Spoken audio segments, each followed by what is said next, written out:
Bonjour et bienvenue dans Objectif 2023 de ces jours. Vous savez, les élections de demain se préparent aujourd'hui, mais que faut-il changer, modifier ou encore améliorer pour des élections crédibles, apaisées et surtout transparentes en République démocratique du Congo? Et pour ce faire, sur ces plateaux, je reçois pour vous le nouveau coordonnateur en exercice de la coalition Lamoka et président de l'ECD. Vous l'avez donc deviné, il s'agit de Martin Fayulu Madidi, à qui j'ai dit bonjour et bienvenue.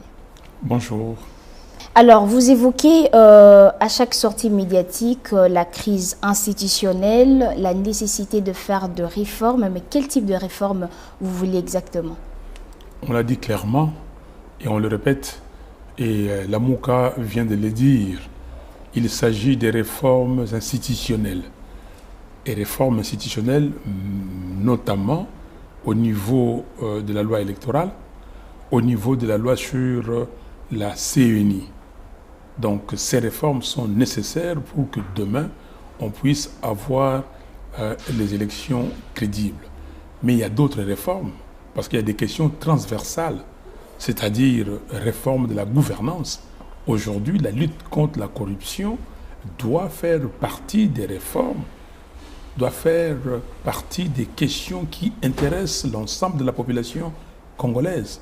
Des réformes au niveau des droits humains, des réformes au niveau de l'armée, de la police et des services de sécurité, des réformes au niveau du juge électoral. Vous avez suivi et vous avez assisté à cette scène de la Cour constitutionnelle. Comment la Cour constitutionnelle a entériné les résultats fabriqués par la CENI. Donc nous avons besoin de toutes ces réformes pour que demain on puisse aller aux élections et avoir des élections crédibles. Mais que reprochez-vous à l'actuel système électoral? L'actuel système électoral, vous avez raison de poser cette question. Je suis totalement d'accord avec vous, parce que le même système électoral, si on avait donné ça à des gens sérieux, ils pouvaient avoir des élections crédibles. Oui, vous avez raison. Qui sont ces gens sérieux dont vous faites allusion? Mais ces gens sérieux, c'est-à-dire des pays où les gens sont sérieux, où on ne demande pas à la centrale électorale de fabriquer les chiffres et de laisser le choix des électeurs, d'oublier la vérité des urnes. J'avais posé la question... On regarde ici, il n'y a pas des hommes sérieux? Madame, est-ce que les résultats ont été les produits de ce que les Congolais ont décidé? Non. M. Nanga et M. Bassengezi n'ont-ils pas fabriqué les chiffres? Je parle de ça, ils ne sont pas sérieux. Vous le prenez pour des gens sérieux? C'est des gens qui doivent aujourd'hui être en prison. C'est à cause d'eux, c'est parce qu'eux, ils ont accepté des instructions venant de M. Kabila que le pays est dans cette crise. Mais vous pouvez dire, oui, on peut élargir. Oui, on élargit, y compris M. Félix Tshisekedi. Là, c'est votre point de vue. S'il vous plaît, madame, est-ce que ce que j'ai dit ici, je vous dis que c'est vous qui le dites? Je vous dis et je répète que tous ces messieurs-là ne sont pas sérieux. Il y a certainement des dames. Mais vous m'avez interrompu, j'étais en train de parler de Félix Tshisekedi. Si Félix Tshisekedi n'avait pas accepté les deals avec M. Kabila, on ne serait pas là où nous sommes aujourd'hui, où le pays est complètement dans une situation extraordinairement dangereuse. Le pays ne va plus. C'est le chaos total. On est en train de nous prendre le pays. Vous voyez ce qui se passe à Minembwe? Vous voyez ce qui se passe à Beni aujourd'hui? Vous voyez ce qui se passe à Butembo? Ce qui se passe dans l'Ituri dans son ensemble, le Nord Kivu dans son ensemble et le Sud Kivu? Ce qui se passe au Tanganyika? Parce qu'il y a des gens qui sont là, complices de M. Kabila pour désarticuler les Congos. C'est ça le problème. Alors, nous y reviendrons pour décortiquer chacun de ces points que vous avez évoqués. Mais entre les réformes électorales et les réformes institutionnelles, qu'est-ce qui paraît les plus importantes ou urgentes pour vous? Non, les réformes institutionnelles, les élections, les réformes électorales sont dans les réformes institutionnelles. C'est-à-dire, comment demain corriger. Parce que je reviens à votre question, parce que vous m'avez interrompu. Comment faire en sorte que le choix des électeurs le choix soit retranscrit sur papier. Les choix des électeurs, c'est-à-dire les électeurs viennent, ils déposent des bulletins dans les urnes. On sort ces bulletins, on transcrit ça dans les procès-verbaux. Et après les procès-verbaux, on proclame les résultats. Donc, aujourd'hui, il faut corriger certaines choses qui, dans la loi électorale, sont très faibles. Par exemple, l'article 71 de la loi électorale sur la proclamation des résultats. Il faut corriger ça. Est-ce que demain... De quelle manière? Il faut corriger, par exemple, dire très précisément les élections, le résultat doivent être produits bureau de vote par bureau de vote. Ces résultats doivent être affichés, ça c'est dit, affichés dans les bureaux, et ces résultats doivent faire l'objet de publications dans les sites de la CENI. Mais il faut que publier ça, et si on ne publie pas, il faut prévoir des sanctions. Donc très clairement, préciser certaines choses. Des sanctions à l'endroit de qui? Les sanctions à l'endroit de membres de la CENI qui n'auraient pas, comment dire, exécuté la loi correctement. Alors, quand on parle de réformes électorales, on fait aussi allusion à la loi organique de la Commission électorale nationale indépendante. Êtes-vous d'avis d'une CENI exclusivement composée de membres de la société civile ou encore équitablement répartie entre la majorité, l'opposition et la société civile? Je suis pour une CENI dont la centrale électorale totalement dépolitisée. Très clair.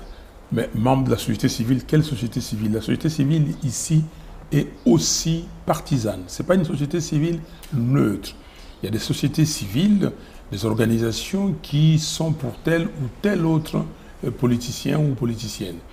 Pour moi, je préfère une CENI qui doit être confiée entre les mains des personnes totalement indépendantes. On doit le choisir. Où vous trouvez ces personnes? Mais les personnes, on doit le trouver au sein de la communauté congolaise. Et vous pensez cette fois-là, ils ne seront pas, comment dirais-je, poussés par certains de leur structure, par exemple? Toujours, mais on va plus loin. Vous avez un premier cercle de ces membres qui sont, par exemple, la communauté religieuse. On peut dire, voilà, les membres de la communauté religieuse font partie du premier cercle, l'exécutif de la CENI. Et ils sont aidés par un deuxième cercle pour qu'ensemble ils constituent la plénière. Et ces membres-là sont des politiques, mais qui n'ont pas droit de vote. Ils ont une voix consultative et un droit de veto. Ils regardent, mais ils n'ont pas le droit de vote parce que l'exécutif, c'est la communauté religieuse.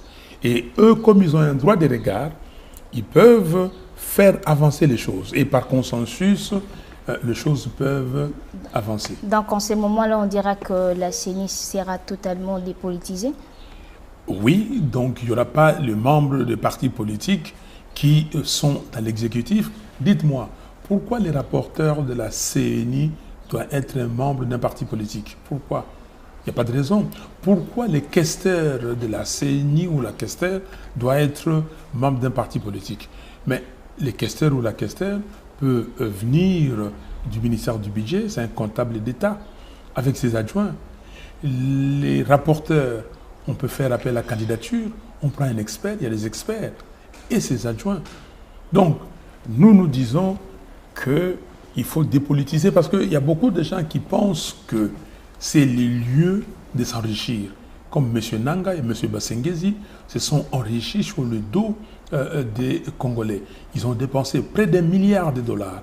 Près d'1 milliard. Ça fait plus d'une année que les élections se sont passées. Jusqu'à aujourd'hui, on n'a jamais audité la centrale électorale. C'est anormal. Et la preuve est qu'ils sont sous sanction américaine. Donc, il faut dépolitiser.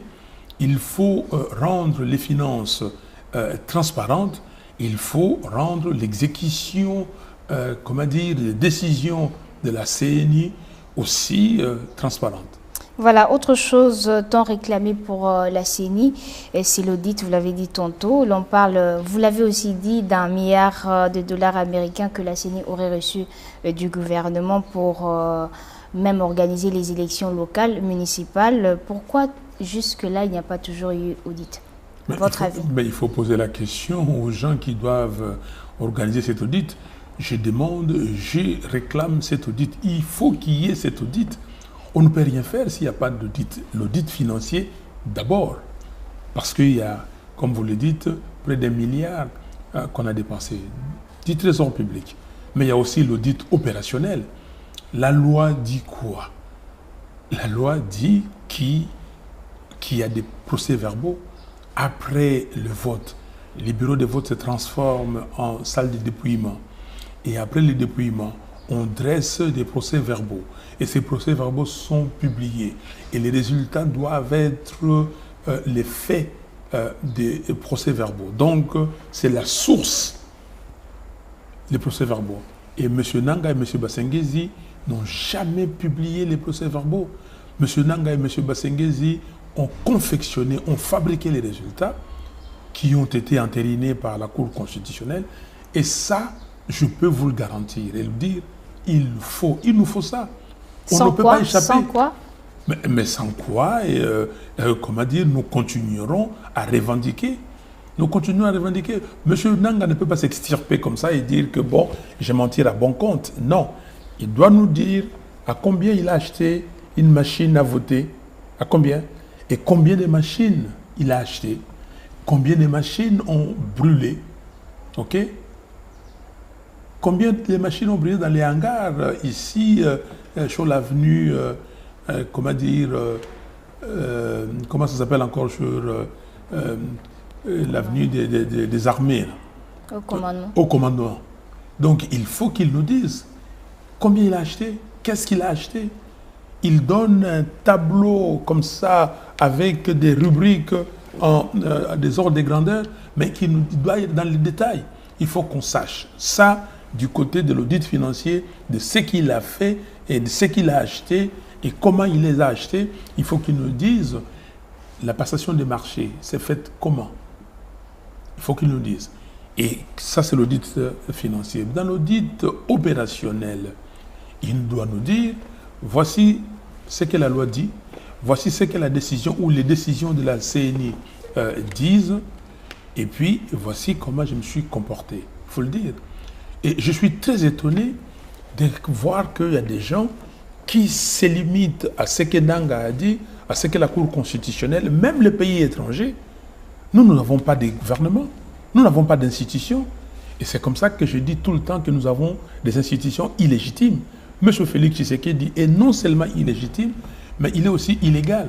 Illégitime d'abord parce que il n'a pas été proclamé vainqueur parce que le peuple l'a voté. Non, ça c'est illégitime. Donc, la vérité des urnes. Deuxièmement, illégal. Illégal pourquoi? Parce que la publication des résultats par la CENI n'ont pas suivi ou n'ont pas respecté la loi électorale. Donc la vérité des urnes demeure d'actualité même 2 ans après? Mais la vérité des urnes demeurera d'actualité tant qu'il y aura des élections dans ces pays. La vérité des urnes, c'est quoi? La vérité des urnes, c'est la souveraineté du peuple congolais qui est exercée au moment du vote. La vérité des urnes, c'est l'article 5 de la Constitution. Les institutions de la République, les animateurs de ces institutions sont établis par qui? Par le peuple congolais. Pourquoi? Parce que c'est lui le souverain. Ce n'est pas M. Kabila qui est le souverain. Ce n'est pas M. Kabila à donner des instructions à qui que ce soit pour fabriquer les chiffres. Vous parlez d'1 milliard. Parce que vous pensez qu'il a donné des instructions, bien sûr, vous le savez. Quand on parle de deal, vous ne savez pas qu'il a signé un deal avec M. Tshisekedi. Il aurait signé les deals, pourquoi s'il n'avait pas donné des instructions? Vous ne savez pas que les résultats ont été fabriqués? Tout le monde le dit. Donc, pourquoi on aurait dépensé 1 milliard, près d'1 milliard de dollars, pour qu'à la fin, un individu vienne et dise que oubliez tout ce que vous avez fait, et faites ceci, faites cela, fabriquez les résultats, donnez tant à tel, tant à tel autre, et ainsi de suite. Ça, c'est au niveau de la présidentielle. Pour les législatives, vous donnez tant de députés à mon groupe, tant à ces groupes-là, et tant d'autres, même dans les groupes qui étaient supposés être des groupes de l'opposition, il a donné ce qu'il voulait donner. Monsieur Nanga est comptable et doit rendre des comptes au peuple congolais. Pensez-vous pas que la RDC devrait en finir avec les arriérés électorales, c'est-à-dire les élections municipales, locales, qui toujours ne sont pas organisées jusqu'ici? Oui, cette question est posée, les arriérés électorales. Vous allez faire les élections locales aujourd'hui, pourquoi? Vous allez faire les élections locales, si vous faites toutes les élections locales, ça va vous demander chaque année de payer près de 400 millions de dollars à, comment dire, ces élus. Et aujourd'hui, les députés provinciaux ne sont pas payés depuis près de 9 mois. Ils ne sont pas payés. Aujourd'hui, les députés provinciaux ne travaillent pas correctement. Regardez l'exemple du Congo central. Vous avez une assemblée provinciale et qui a mis dehors les gouverneurs de la province. Dehors. Et la Cour constitutionnelle est intervenue par un arrêt pour dire que ces gouverneurs devaient partir. Le gouverneur est là. L'arrêt de la Cour constitutionnelle. On dit que non, les arrêts de la Cour constitutionnelle ne sont pas négociables, personne ne peut les contester. Et là, maintenant, qu'est-ce qu'on voit? Ces gouverneurs s'organisent comme ils le pouvaient s'organiser, avec la collaboration des ministres du gouvernement illégitime, pour aller mettre dehors le président de l'Assemblée provinciale. Et ça s'est fait. Et alors, vous voulez continuer les désordres à ces niveaux des assemblées provinciales, avec les députés provinciaux, les gouvernements provinciaux. Ce n'est pas encore rationalisé. Mais quand vous aurez maintenant les assemblées locales, vous aurez la bagarre partout. Du coup, donc, on devrait s'arrêter à ces points-là, les élections locales, on ne doit pas s'arrêter à ce point-là. On ne doit pas s'arrêter. En stand-by, qu'on attende encore. Bien sûr, on doit mettre en stand-by. Non, mais je suis responsable. On doit mettre en stand-by, rationaliser les assemblées provinciales, rationaliser les gouvernements. Qu'est-ce que vous entendez par rationaliser? Les rendre effectifs, les rendre rationnels, les rendre, comment dire, il faut qu'il y ait des résultats palpables. C'est-à-dire un député provincial doit aller travailler. C'est lui qui amène le problème de sa contrée. C'est lui qui amène le problème de son territoire.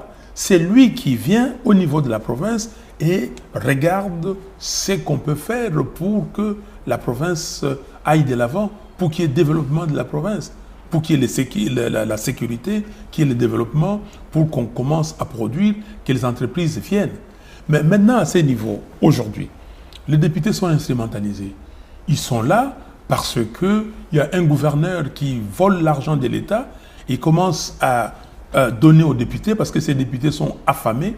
On les affame à souhait volontairement. Ils ne sont pas payés. Maintenant, ils dépendent du gouverneur. Et le gouverneur les paye. Ou quelqu'un d'autre vient les payer pour qu'ils fassent des motions contre des gouverneurs. Est-ce que le peuple congolais a demandé cela? Quand le peuple congolais est allé voter les députés, il a voté ces députés, il les a placés à l'Assemblée nationale pour que demain ils puissent faire des motions en désordre, puisque demain ils puissent prendre l'argent de je ne sais qui pour aller démettre l'Assemblée, les gouverneurs des provinces. Donc à ces niveaux-là, mais concrètement, je vous le dis, vous avez posé la question sur la rationalisation. Je propose qu'il y ait des vraies assemblées provinciales et qu'il y ait des vrais gouverneurs qui sont issus, parce que c'est les votes au second degré, il y a déjà des gens, comment dire, des voix qui s'élèvent pour dire que non, même les gouverneurs doivent être élus au suffrage universel. Donc je propose concrètement de surseoir pour l'instant au vote aux élections locales, de rationaliser l'élection présidentielle. Il faut qu'il y ait un président élu au suffrage universel, voté par le peuple, par les souverains primaires, comme les députés nationaux. Il faut qu'il y ait des sénateurs qui ne proviennent pas de la corruption. Il faut qu'il y ait des gouverneurs, des vrais gouverneurs élus, grâce à un programme présenté aux députés provinciaux, ou même, je suis partisan de ceux qui pensent même qui doivent être élus au suffrage universel. Il faut qu'il y ait des députés provinciaux qui soient comptables devant le peuple. Et là, on va aller de l'avant et après, nous allons avoir les élections locales. C'est très important, madame. Voilà, un autre point qui voudrait aussi de réforme, c'est la justice. Vous vous êtes opposé à la proposition de loi Minaku Sakata, mais cette dernière est toujours en examen à la commission PAJ de l'Assemblée nationale. Et que faire pour obtenir un consensus également de ces côtés-là? Mais vous savez que la MOUCA avait fait une déclaration sur cette question des propositions de loi Minaku Sakata. Nous sommes contre, on sera toujours contre. Et ça ne passera pas. Nous allons mettre la population congolaise dans la rue. Nous attendons.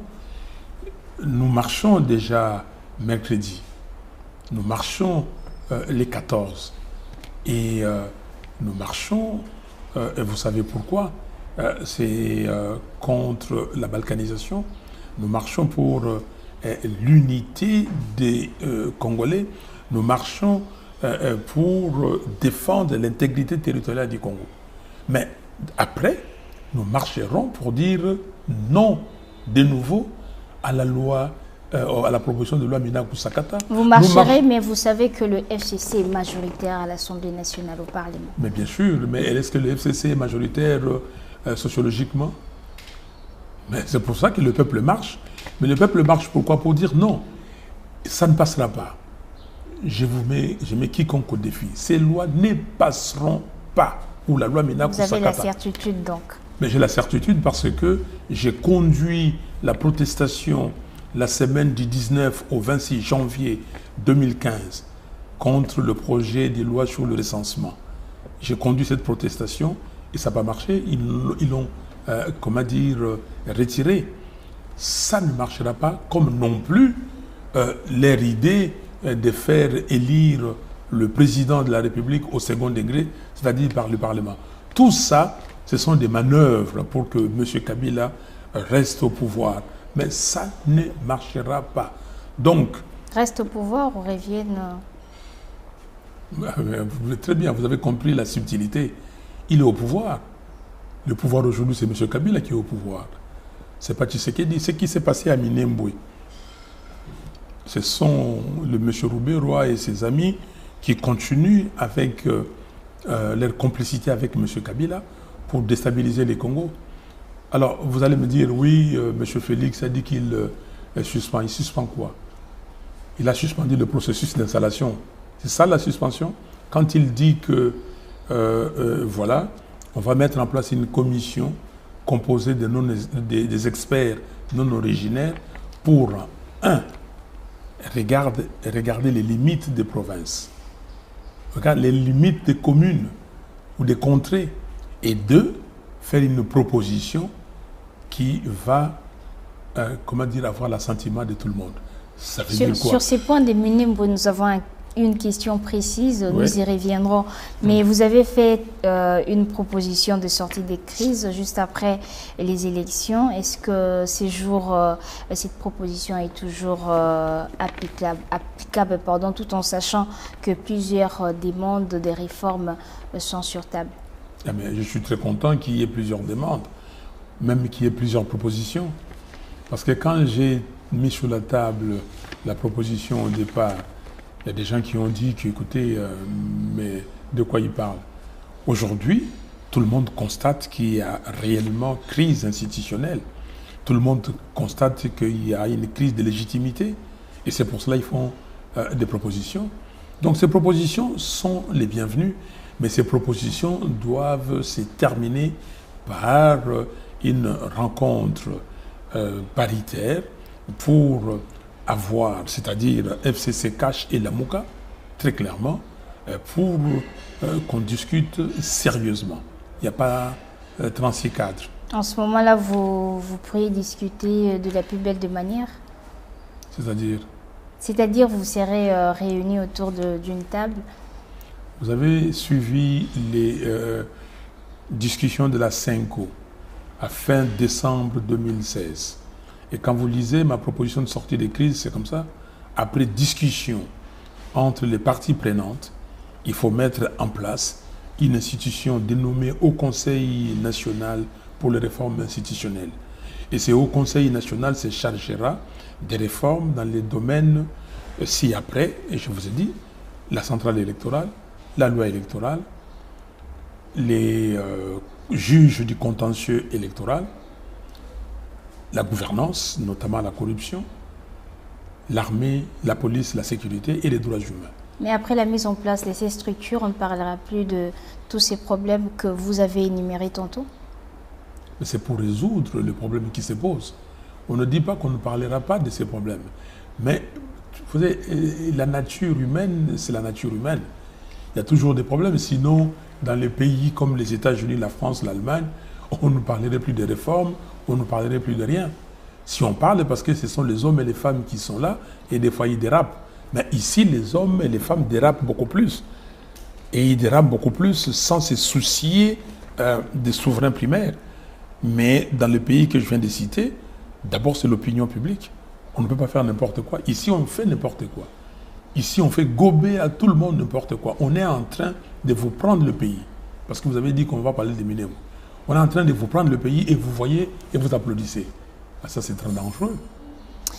Vous et votre plateforme Lamouka, vous insistez sur le respect de l'article 70 de la Constitution. Vous ne voulez pas l'élection présidentielle au second degré, vous l'avez dit tantôt. Vous pensez que les FCC tient mordicus à imposer cette proposition? Je ne sais pas si les FCC tient mordicus à imposer l'élection présidentielle au second degré, ça je ne le sais pas. Mais je sais que les FCC a émis ses souhaits. Je sais que M. Kabila, déjà à l'époque, l'avait évoqué. Et je sais qu'il revient toujours, parce qu'il a une idée bien précise. Il veut continuer à gérer ces pays jusqu'à sa mort, mais il ne pourra pas. C'est que je peux vous le dire, il est parti physiquement là, sur le fauteuil, bien que c'est lui qui dirige, parce qu'il profite, mais ça va s'arrêter bientôt. Nous ne pouvons pas laisser le pays sombrer. Et c'est pour cela que j'ai lancé l'appel à la communauté internationale, pour dire à cette communauté-là, elle doit se rendre compte aujourd'hui à quel point elle a déstabilisé les Congos, en acceptant, en prenant acte de la fabrication des résultats par la CNI. Donc aujourd'hui, rien ne va. Et le peuple congolais, les Congos fait marche arrière. Aujourd'hui, on instrumentalise les tribalismes, on instrumentalise les régionalismes. Aujourd'hui, M. Kabila s'est donné une contrée, les Tanganyika, qui est devenue sa principauté. Aujourd'hui, il y a des gens qui exploitent les minéraux du Congo sans se sourciller. Et il y a des gens qui pensent qu'il faut que les Congos restent instables pour qu'ils fassent les affaires. Ce n'est pas normal et c'est pour cela que je demande à cette communauté internationale de se ressaisir et de dire qu'est-ce que nous pouvons faire. Qu'est-ce que nous pouvons faire? Il y a des vrais problèmes qui sont posés au Congo. Il y a d'abord la question du rapport mapping. Il y a la question des tueries. Il y a la question des exactions qui ont été commises ici entre 1993 et 2003 et qui continuent d'ailleurs. Mais au moins pour ces exactions de 1993 et 2003, il y a un rapport qui a dénombré ces exactions, qui a cité des gens. Mais il faut rendre justice.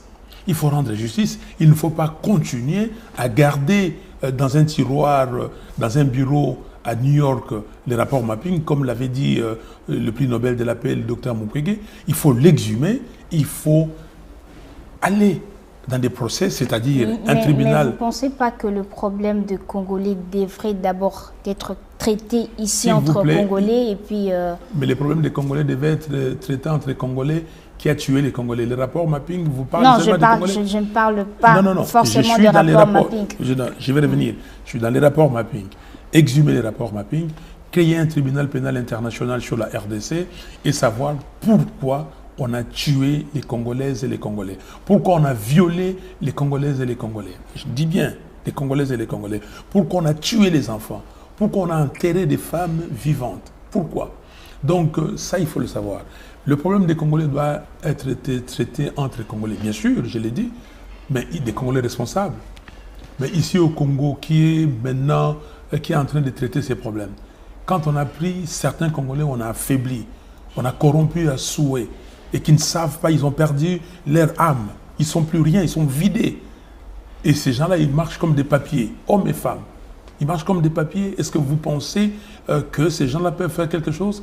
Des gens qui, à Minembwe, on dit, voilà, on crée une commune rurale sans base réelle. Et puis, il y a même des gens de cette contrée-là qui sont FCC, qui ne parlent pas. Vous trouvez qu'ils sont encore des gens normaux? Parce qu'ils ont peur de représailles?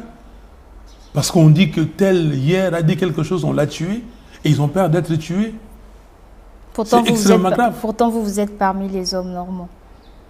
Mais je me considère comme un homme normal. Je me considère comme un homme qui défend les intérêts de ce pays. Je me considère comme un homme qui respecte la constitution de son pays. Et l'article 63 de cette constitution nous donne les devoirs.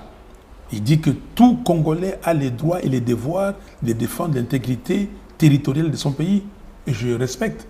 Et donc, par là, je suis un homme normal. Je ne suis pas quelqu'un à qui on dit, voilà, le mal que vous voyez là, il ne faut pas le dire. Alors, je serai anormal. Voilà. Voilà, ces derniers temps, on parle beaucoup de plaidoyer pour la mise en place d'une caisse spéciale pour financer les élections, les prochaines élections en République démocratique du Congo. Soutenez-vous cette idée?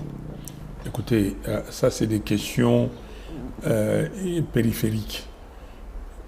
Les élections au Congo, je le dis, et sans peur d'être contredit, doivent être financées avec la communauté internationale. On n'a pas de moyens. Aujourd'hui, on vous dit que vous avez moins de 2 semaines de réserves d'échange. Vous ne produisez absolument rien. Vous ne faites que voler l'argent dans les caisses de l'État. Que voulez-vous faire? Donc la RDC, pour l'instant, à elle seule ne pourra pas organiser les élections. Mais il faut le reconnaître. C'est pour cela, il faut le reconnaître.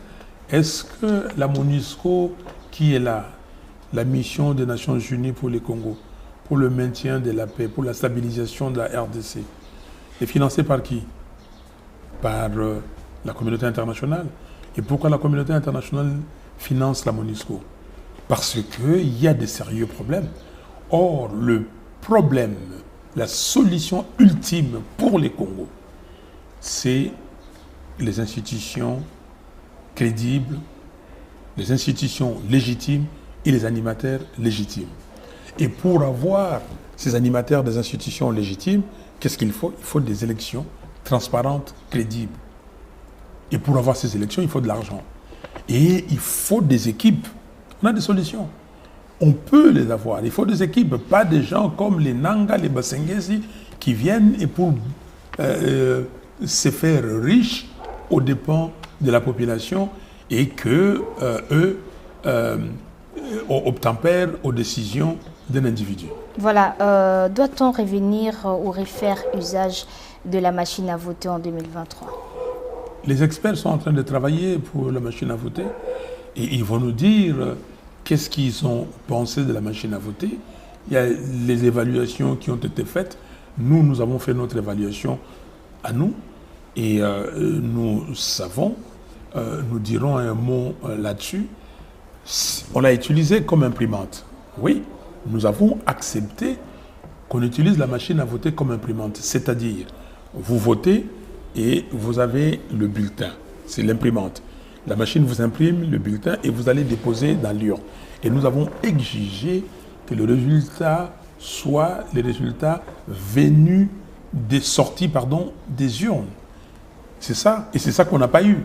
Donc, la machine à voter comme imprimante, nous l'avons eu. Mais vous savez pourquoi la machine à voter, ils ont été déçus? Parce que les camps Kabila, simplement parce que ça ne leur a pas donné les résultats escomptés. Les 10 millions d'effectifs qu'ils avaient et les machines qu'ils ont prétendu avoir été brûlées, les machines qu'ils ont données à leurs partisans pour voter, utiliser les 10 millions d'effectifs, ça n'a pas marché. Donc, de votre point de vue personnel, la machine à voter devrait être utilisé ou pas? Ou vous attendez forcément le point de vue des experts? Non, non, non. Les experts vont donner l'évaluation. Nous avons fait notre propre évaluation. Et nous avons dit que la machine à voter en tant qu'imprimante, OK, pour imprimer le bulletin, on n'a pas de problème. Parce qu'on a imprimé, on a voté, on a déposé dans l'urne.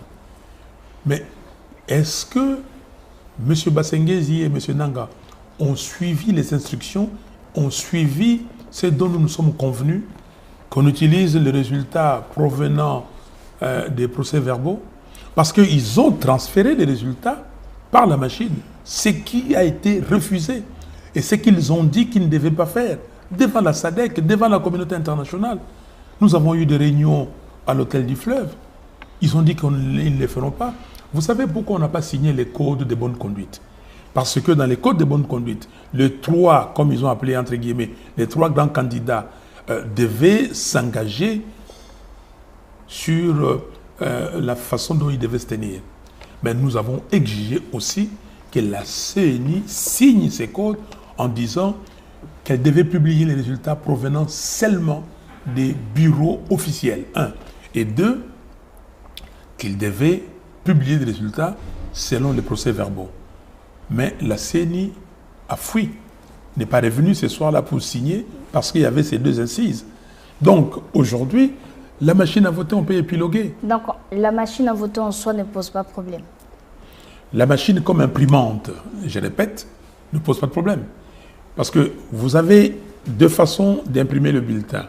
Soit vous allez vous demander à une imprimerie de vous imprimer le bulletin et quand un électeur se présente, vous lui donnez le bulletin, il coche. Soit vous avez une tablette qui est là et on indique, vous voyez le nom de la personne pour qui vous voulez donner votre vote, vous appuyez et puis la machine vous imprime le bulletin. Ça, il n'y a pas de problème. Et c'est ce que nous nous sommes convenus. Et on dépose dans l'urne. Et après, on oublie complètement la machine à voter. Parce que on s'est servi d'elle comme imprimante. Et après, vous allez compter le bulletin un à un, dresser un procès verbal, compiler tous les résultats et publier les résultats. Alors, lors de votre récente sortie médiatique, vous avez évoqué le point du recensement de la population. Pourquoi pensez-vous que le recensement pourrait favoriser les glissements du mandat de l'actuel chef de l'État? Très simplement, le recensement, ce n'est pas un jeu d'enfant. Le recensement, ce n'est pas un exercice auquel nous, Congolais, ici, nous sommes habitués. On n'a pas d'experts. Le recensement, c'est compter le nombre d'habitants dans un pays, y compris les nationaux et les étrangers, de 0 à X années. OK? Et donc, ces recensements, vous allez compter, et dans les recensements, vous aurez des catégories socio-professionnelles, les tranches d'âge, et ainsi de suite. Ce n'est pas un exercice qui peut durer 6 mois, 9 mois, 1 an, 2 ans. En France, par exemple, on fait les recensements tous les 2 ans par l'INSEE, Institut national des statistiques et des études économiques.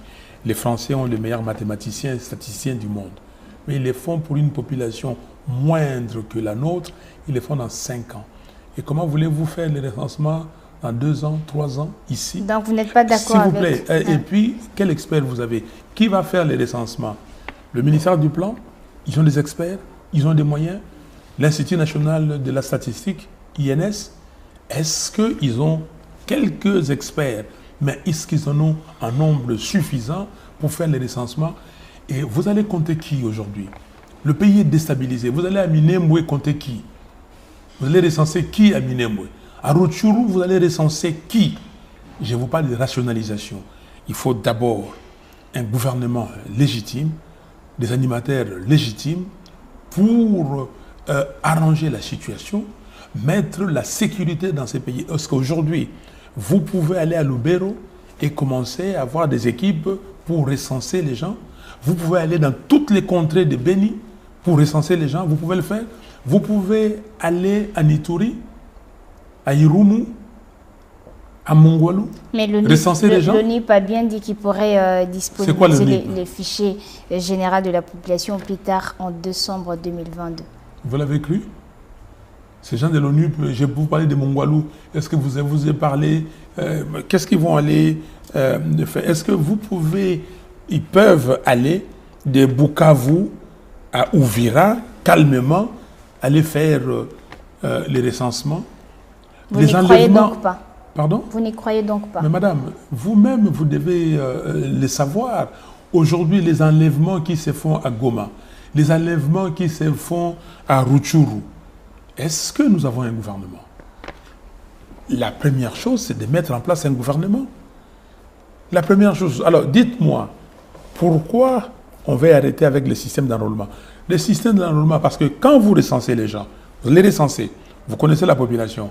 Après, vous allez demander aux gens qui ont été recensés, qui ont 18 ans et plus, de s'inscrire sur la liste électorale. Donc, les recensements n'excluent pas l'enrôlement des électeurs. Vous avez compris? Parce qu'en France, on recense les gens, mais on s'inscrit sur la liste électorale. En Côte d'Ivoire, ils vont avoir les élections bientôt. Il y a les recensements, mais on s'inscrit sur les listes électorales. Donc, vous allez recenser et les chèvres, et, les moutons, et les poulets, tout le monde, vous recensez tout. Donc, alors, alors, qu'est-ce que vous faites? Non, le recensement aujourd'hui, dans cette situation où on a transplanté les populations, je veux être clair, ce n'est pas recommandé. Ce n'est pas une priorité donc? Ce n'est pas recommandé. Nous avons besoin de recensement. Mais on sait qu'on doit faire, et je suis d'accord, moi je suis né en 1956, ok, à l'hôpital général de Kinshasa. Les traces sont là. Et j'ai été baptisé le 8 février 1957. Les traces sont là. Mais pourquoi un enfant qui est né aujourd'hui, on ne peut pas avoir de traces? Pourquoi nous avons tant d'enfants fantômes, c'est-à-dire des enfants qui n'ont pas d'état civil? On devait commencer par l'état civil. Mais l'état civil déjà de ceux qui naissent aujourd'hui, ok? Si on rationalise l'état civil, on dit qu'on le rend efficace et que tout le monde connaît. Et demain, nous allons avoir les recensements, mais les recensements par des institutions crédibles, des institutions mises en place par le peuple congolais, et non des institutions où des gens comme les Roubaix-Roy vont venir traficoter les choses pour que tout le monde soit reconnu comme Congolais. Non. Et c'est très dangereux. Cette question, c'est une question très importante. Madame, j'ai été à la conférence nationale souveraine. Je sais de quoi je parle. Il y a des populations aujourd'hui qui souffrent. Ils ne peuvent pas aller cultiver les champs. Aujourd'hui, à l'est de la République. L'est de notre République qui était un grenier pour les Congos, aujourd'hui, ils n'ont absolument rien à cause de nos terres, à cause des richesses du Congo. Les richesses du Congo deviennent un problème pour les Congolais. Il n'y a que nous, Congolais, qui devrions tout faire pour que nous puissions vivre dans un territoire non traficoté, c'est-à-dire non amputé. Et même, aujourd'hui, ceux-là qui pensent à la balkanisation du Congo ont trouvé d'autres astuces. Ce n'est pas d'amputer, mais c'est de transplanter les gens. Et puis, dans 25 ans, 50 ans, ils vont organiser un référendum d'autodétermination. Et les gens vont se dire, écoutez, on ne parle pas la même langue que ces gens-là, pourquoi on doit être avec eux? C'est très subtil. Voilà, vous débutez votre mandat de 6 mois à la tête de l'AMOCA. Quelles seront vos prochaines actions à mener? Vous les saurez bientôt. On sera sur le terrain. Vous le saurez bientôt, mais ce que je peux vous dire déjà, en tant que président élu, j'ai demandé au peuple congolais d'être dans la rue le mercredi 14 octobre. Donc, on va être dans la rue à Kinshasa, à Beni, à Uvira, à Bukavu, à Kikwit, à Mwanda, à Matadi et à Gemena Et dans beaucoup d'autres contrées, à Kananga, on sera dans la rue. Et voilà, donc pour l'instant, nous avons déjà recensé 15 villes et, où nous demandons aux Congolaises et aux Congolais d'aller revendiquer et d'aller dire nous marchons pour l'unité des Congolais. Nous marchons pour défendre l'intégrité territoriale du Congolais. Nous disons non à la balkanisation du Congo. Nous disons non au deal Tshisekedi-Kabila. Nous disons non à la fragilisation du Congo et nous disons oui au rapport mapping et à la création d'un tribunal pénal international pour la RDC. Vous avez évoqué plus d'une fois le sujet autour des Minembwe et du point de vue électoral, quelles pourraient être les conséquences de l'érection de cette entité en commune rurale? Je ne comprends pas très bien votre question du point de vue électoral. Je ne parle pas du point de vue électoral. Je ne suis pas là pour les élections. Je suis là pour la défense de l'intégrité territoriale du Congo. Les gens qui veulent prendre Minembwe, ils se disent qu'ils s'appellent les Banyamulenge, c'est-à-dire ils sont venus de la colline de Mulenge. Quand ils sont venus du Rwanda, on les a mis là-bas. En 1960, quand ces gens-là étaient là, on leur a dit, il y avait des élections, on leur a dit, vous ne participez pas aux élections parce que vous êtes des étrangers, vous êtes des réfugiés. S'il vous plaît, gardez votre statut, respectez votre statut. Et ils ont respecté. Mais ils sont déplacés maintenant de Mulenge et pour aller à Minembwe et dire que c'est l'aire commune. Non. Non, il faut pas, nous ne sommes pas des aventuriers, nous ne sommes pas des faiblards. Vous voulez que nos enfants profanent nos tombes ou nos petits-enfants profanent nos tombes parce qu'ils auraient dit que Lumumba, Kasavubu ont tout fait pour avoir l'indépendance de ces pays et nous avons marchandé, soldé cette indépendance. Mais c'est quoi ça? Donc c'est pour ça que j'ai dit aux Congolais, toute Congolaise qui est responsable doit se poser la question, quelle est ma génération, à moi, quel est son combat? Quel est le combat de ma génération? Le combat de la génération de Lumumba Kasavubu, c'était d'avoir l'indépendance. Et les miens, c'est lesquels? C'est vendre le pays? C'est céder une portion du pays? C'est installer les gens dans le pays qui fragilisent le pays? C'est ça la question. Le débat électoral, c'est aussi la Cour constitutionnelle qui joue un rôle prépondérant dans les contentieux électoraux. Que dites-vous de réaménagement qui a été opéré récemment dans cette instance? Inconstitutionnel. M. Tshisekedi a violé la Constitution. Il a violé la Constitution, très clairement. Les juges de la Cour constitutionnelle sont inamovibles. On sait comment se termine leur mandat. Par décès, démission volontaire, ou ils sont révoqués. Fin des mandats. 4 conditions. Cela voudrait simplement dire, s'ils ne sont pas morts, s'ils ne sont pas révoqués, il faut d'abord les démissionner. OK? Leur demander, parce que la démission, c'est démission volontaire. Quand ils démissionnent, et vous les nommez ailleurs. Il faut lire la loi. Vous voyez la juge Ginsburg, la démocrate qui vient de mourir aux États-Unis.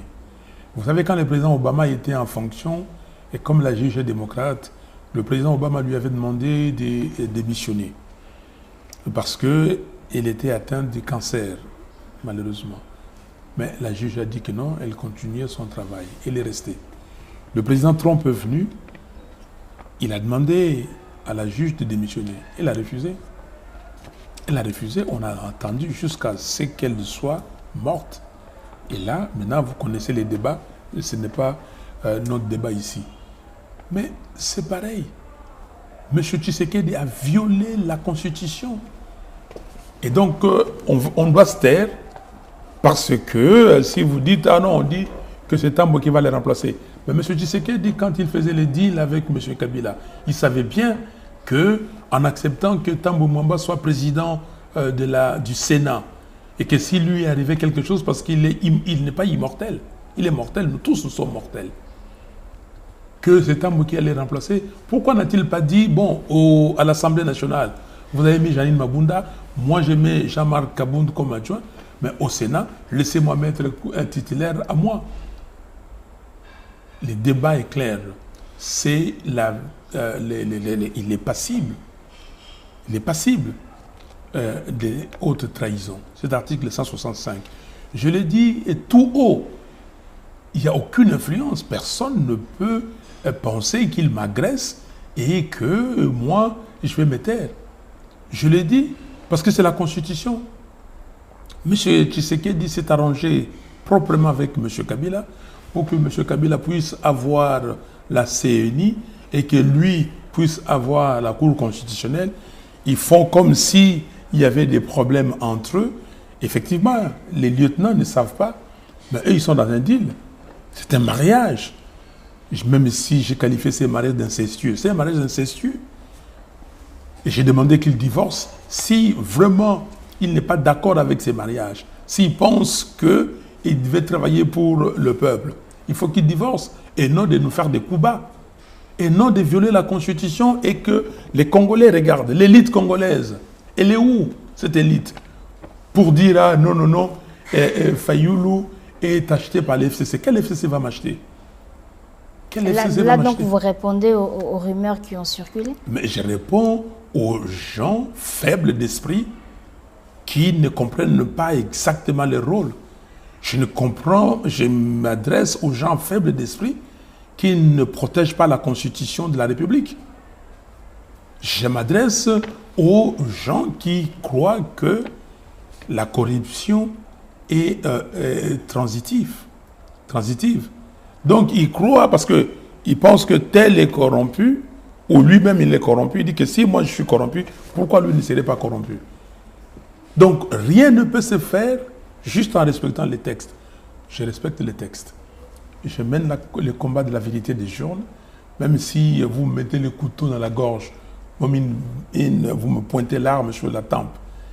Je dirais vérité des journaux. Jusqu'à la mort. Jusqu'à la mort. Ça sera ma dernière question. Et je dirais, celui qui viole la Constitution, je dois le suivre. J'ai poursuivi, paix à son âme, l'abbé Maloumal aussi. Je dis, touche pas à mon 220, pas, d'abord, avant Maloumalou, c'était Kabila. Touche pas à mon 220, pas de présidence à vie en République démocratique du Congo. Parce qu'il voulait violer la Constitution. Et Maloumalou, quand il violait la Constitution, je dis non, j'ai organisé des pétitions. Donc pour tout le monde, je le ferai. Ok, nous sommes en train de chuter, ça sera ma dernière question. Que pensez-vous du Sénat, que certains estiment que c'est une institution budgétivore qui devait être à tout prix supprimée? Écoutez, c'est une question. Au Sénégal, on a supprimé le Sénat. Une réflexion peut être menée. J'ai ma propre réflexion, mais ce n'est pas le moment. Pour l'instant, on ne poursuit pas plusieurs lièvres à la fois. Pour l'instant, je suis à la protection de l'intégrité territoriale de mon pays. Pour l'instant, je suis au niveau de l'installation des institutions crédibles, légitimes. Donc, je demande les élections anticipées. Été, on dit ici chez nous, saison sèche 2022. Il faut faire ces élections anticipées parce qu'on ne peut pas continuer à faire souffrir les Congolais. Et les coûts d'opportunité, il faut le mesurer et regarder, aller jusqu'en 2023 ou écourter. Ça coûte cher. Quelle est la solution qui coûte plus cher? Donc, nous devons le faire et nous devons être responsables. Et j'ai dit à mes compatriotes, s'il vous plaît, regardez les vraies questions. Si Monseigneur Maloula et les autres qui sont venus dans les années fin 50, début 60, ils se sont battus pour que ce pays soit là où il est, nous ne pouvons pas être des gens distraits et des gens instrumentalisés, des gens qu'on peut corrompre, même sans qu'ils le sachent, pour liquider notre pays. Il y a des gens qui parlent, des fanatiques, mais ils ne savent pas qu'ils hypothèquent leur vie, la vie de leurs enfants, la vie de leurs petits-enfants. Et il y a d'autres qui volent, qui sont aujourd'hui millionnaires, qu'est-ce que j'ai dit? Milliardaires avec l'argent du Congo. Il y a des gens qui viennent de l'étranger, ils deviennent millionnaires ici. Mais nous, nous souffrons. On n'a absolument rien parce que le système fait que nous soyons des démunis. À Mwenga, quand vous allez à Mwenga... Nous sommes en train de chuter déjà. Je termine par là. Nous allons à Mwenga, au sud Kivu, vous avez des gens, vous avez de l'or. Il y a des compagnies qui exploitent l'or, mais il n'y a pas de routes, il n'y a rien. Mais ces gens-là sont riches. Vous allez à Minembwe, il y a des avions qui décollent. Il y a un trafic aérien, mais vous ne pouvez pas aller à Uvira. Je vais aller à Uvira. Les gens d'Uvira m'attendent, mais je cherche comment aller à Uvira. Comprenez? Nous sommes pratiquement arrivés à la fin d'Objectif 2023. Vous avez quelques secondes pour dire votre mot de la fin. Je n'ai pas de mot de la fin. Le mot de la fin, c'est que les Congolais doivent protéger leur pays. Les Congolais doivent être patriotes. S'ils aiment leur pays, ils ne peuvent pas laisser passer Minembwe. Nous devons tous nous dresser contre ces projets maléfiques d'érection de Minembwe en commune rurale en prenant des contrées qui sont d'autres territoires. Donc pour cela, je demande à tous les Congolais de s'associer à moi. Et je serai là moi-même à la marche. Et la marche à Kinshasa partira de la place Pascal à Tchangou et entre Kimbanseke et Massina, place Pascal. Nous allons longer le boulevard Lumumba et arriver à Échangeur, nous continuons. Et après, nous allons prendre le boulevard Sendwe pour déboucher sur le boulevard Triomphal et à l'Esplanade des Martyrs, c'est-à-dire entre le boulevard Triomphal et l'avenue de l'Enseignement, en face du stade Martyrs, nous allons donner un mot, dire un mot, et puis on va se séparer là. Donc, rendez-vous, c'est mercredi 14 octobre à 8 h du matin à la place Pascal. Oui, merci d'avoir répondu à notre invitation. Nous espérons vous retrouver très prochainement pour d'autres questions. Je vous remercie. Objectif 2023 de ce jour est terminé. Merci à vous d'avoir suivi. Retrouvons-nous prochainement avec un nouvel invité. Au revoir.